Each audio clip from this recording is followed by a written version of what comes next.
weird day and weird, like serious clips they keep taking me to. They're not news per se, but it is regarding what's going on in the world. I think they were mostly like podcast clips, interviews, but serious interviews. And so they've had me open up a few of them. And I've listened a little bit through and I hear it all, but it's all more or less the same thing and making valid points. But again, I guess I just stopped them because I was like, enough's enough at some point, right? Like, without getting into all that, the reason I actually jumped on was I went back to my computer to start closing out some tabs. And I noticed that I have a few different screens open. And I just happened to have two of the interview conversations opened. And I pull them up next to each other. And both of them were stopped. Where both of these gentlemen, who look nothing alike, have the exact same face expression, both with their eyelids lifted and their hands in the same position as they're discussing and attempting to convince the interviewer of their position. And both lovely gentlemen who I believe, right, because they are lovely and they do seem to be do-gooders, they seem to be informative, right? Like it's interesting. And it's so, I think what struck me and the reason it stopped me was both of them, like literally, I wish I could show you right now, they're almost identical. The way their mouth is open, the way their eyebrows are lifted, the way their hand gestures are. I mean, literally, I'm looking at the two screens where I had paused them, and they're identical. So I'm staring at them going, what are you showing me? What are you trying to tell me? And it's so interesting because though they seem to be, quote, do-gooders, attempting to forewarn and prepare, they're not really giving real solutions. But they sure are injecting fear and worry. Whether it's intentional or not, I just find it very interesting that they're pointing this out. Whenever you have fear and worry in your body, you're opening up your body and making it susceptible to lower energies. When you have lower energies running your show and you move from fear, you will always make the wrong decision because you are not in control.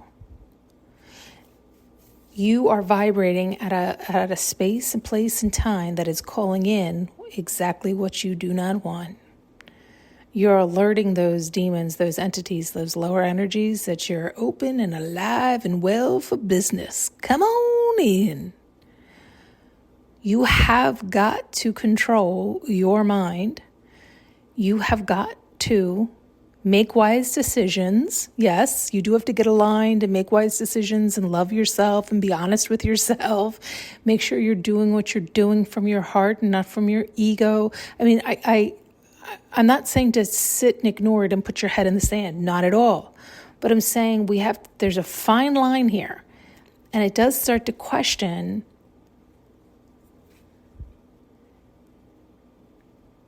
the more fear you're watching, the more we're calling it in.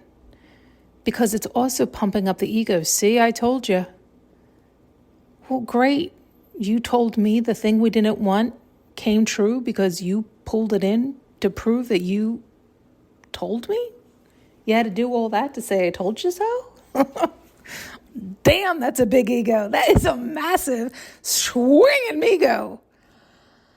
So it's like, be careful because it does perpetuate it, right? Like it's definitely worked on me plenty of times. If you think about it and you're honest, I'm sure it's worked on you too, right? Like it's fear mongering. It's genius. If they can talk a good game and convince you well enough to drop your vibration, because that's what fear does, brings you right down, then damn, they can take over. Easy peasy, right? They can keep you blind. You're already blind. You're already deaf and dumb. But then they can add fear into the mix. Well, shit. You're a full-on robot. No problem steering your ship. So it's like not only do you have to drop the fear, but you have to clean up your eyes and your ears. You have to become an independent thinker. You have to love yourself and be honest with yourself and be able to see where you're not loving yourself and you're not telling yourself the truth, where you're not aligned with you. And that takes time. It really does. It takes time. It's like we all have to get on board sooner than later. Or don't. Or don't. It really, I don't know that it,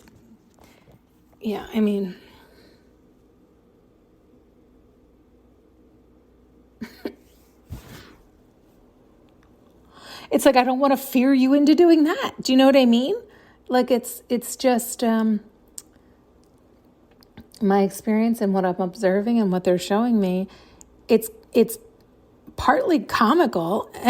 And it's mostly comical just to see how we work and operate as humans. Like how we get ourselves so ruffled and convinced. There's sales pitches out the wazoo, but we're the ones who implement those sales pitches, right? It's a bullshit sales pitch, but if it's brilliant enough or said well enough or done good enough, we make it happen by putting the power of our thought behind the thing we don't want. So we're doing that. Not even them. Not the person even selling you the bullshit.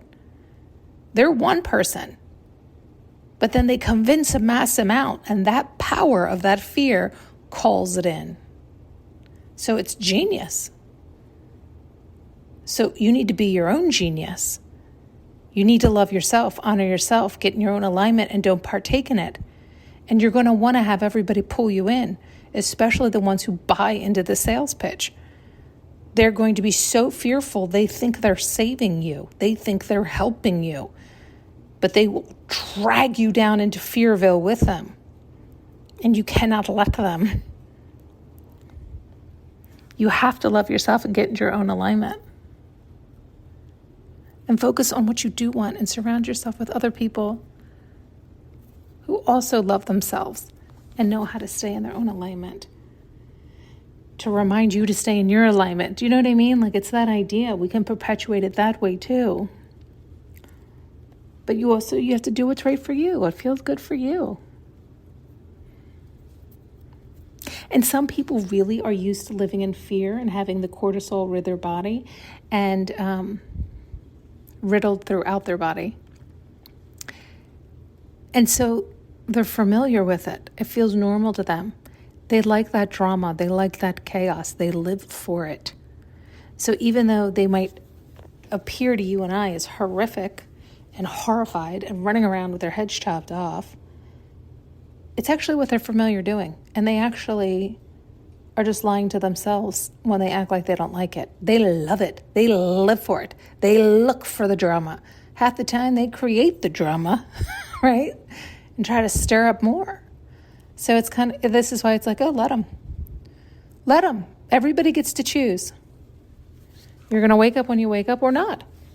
We need people running around with their heads chopped off, living in fear, running around frantically for us to see.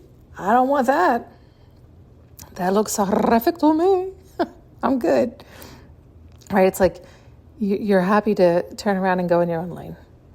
But it takes some time to get there too, right?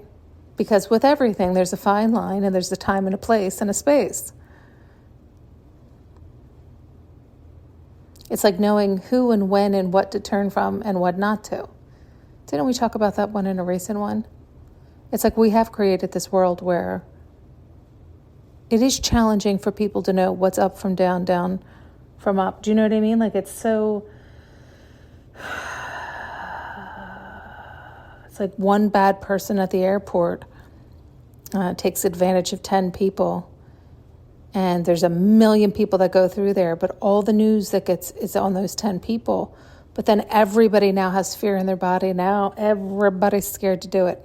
And it's like, well, I mean, it's good to be cautious. It's good to be aware, but there's always a new scam around every corner. So is that what we're going to do? We're going to live in fear and afraid of everyone and cautious. I mean, listen, again, there's a time and a space and a place.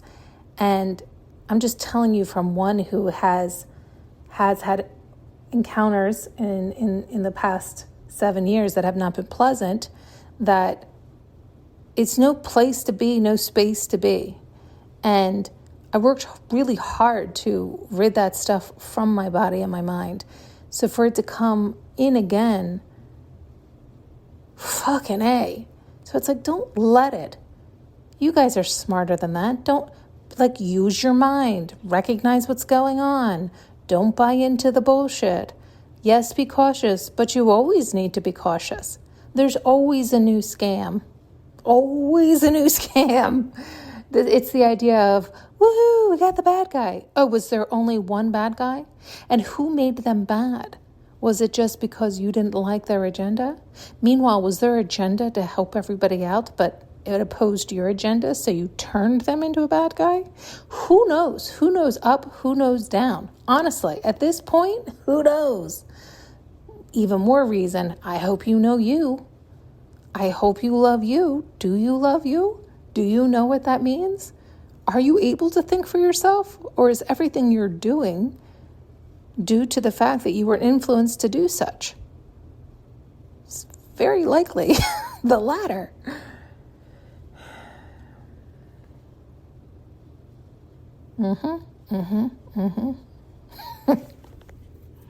Oh boy. Thanks so much for tuning in and listening. You can now purchase an audio journey with me using the link below.